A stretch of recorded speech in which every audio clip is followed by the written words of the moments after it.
Microchips implanted in our brains and artificial intelligence much smarter than humans.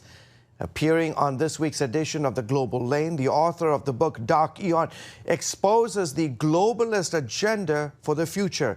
Joe Allen explains scientism. The techno-elites believe that science and technology, not God, are the means to human salvation. Scientism, very basically, is the belief that scientific inquiry and discovery will answer all of the existential questions in human life. All those questions which religion seeks to satisfy, scientism holds up material discovery as the means of salvation, the means of transcendence. Transhumanism is an outgrowth of that. Transhumanism is the idea that technology will be the instrument of that salvation, the instrument of that transcendence. So this is not uncommon knowledge, I think, in our era. It's in fact very obvious, especially in the wake of the pandemic. Well, you mentioned that Gnostics believed in Sophia, a feminine figure that had godlike features, the female twin of Jesus, they believed. So is it by accident that one of the best-known robots of our time is named Sophia? Tell us more about that significance. So the robot Sophia addressed the UN yet again for their Sustainable Development Goals meeting. Sophia takes her name directly from the Gnostic Aeon Sophia. So the robot was created by Hanson Robotics. David Hanson, founder of Hanson Robotics, named Sophia after the character Sophia in Philip K. Dick's novel Valis. The novel Valis has a Gnostic premise. The character Sophia is meant to symbolize the Sophia of Gnosticism. And if you look at the statements from David Hanson, if you look at David Hanson's PhD dissertation, and of course other figures in and around Hanson Robotics, it's without a doubt, there's no denying it.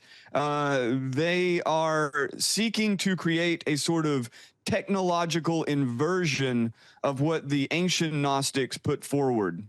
Well, Elon Musk has talked about implanting an AI microchip into our brain. Do you really see that happening? What would that mean for humanity? Would it make us smarter, destroy us, both?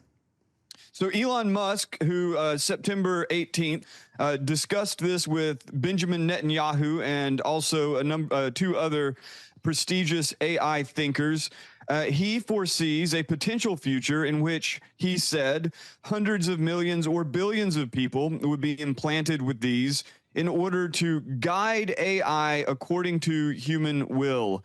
And this is not something that will happen. Neuralink, his company, Musk's company, just got FDA approval, but there are two other companies, BlackRock Neurotech, funded by Peter Thiel, and Synchron, which is funded by both Jeff Bezos and Bill Gates. Both of these companies already have brain-computer interfaces implanted in human brains that allow them to interact with digital devices by way of artificial intelligence. This is already a reality. Well, what about the human soul here, Joe? While they may be smarter than most humans at this point, AI and robots lack a soul. And it sounds like these creators are trying to play God or replace God. So what difference does all this make?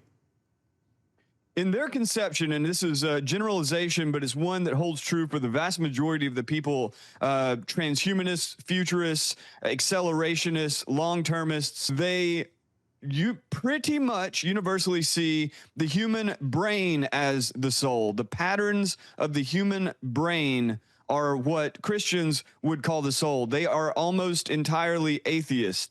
They see these systems as being the creation of godlike artificial intelligence, artificial general intelligence. In fact, Mo Gaudat himself describes it explicitly in these terms. He believes that the programmers at Google are creating a God that never existed in his mind. They are playing with fire. Yeah, it's big time. Yeah, trying to play God. So what do we do about it? You know, at this point, given that we're talking about the wealthiest man on earth, the most powerful corporations on earth, the most powerful military on earth, and all of their competitors in China, India, and Israel and Europe, I think probably this is not the most optimistic. Brace yourself. Not much we can do. I mean, I think on an individual level, there's plenty. And on a communal level, there's plenty. But I think there's going to be a lot of sacrifices for anybody who doesn't want to play along with this whole thing.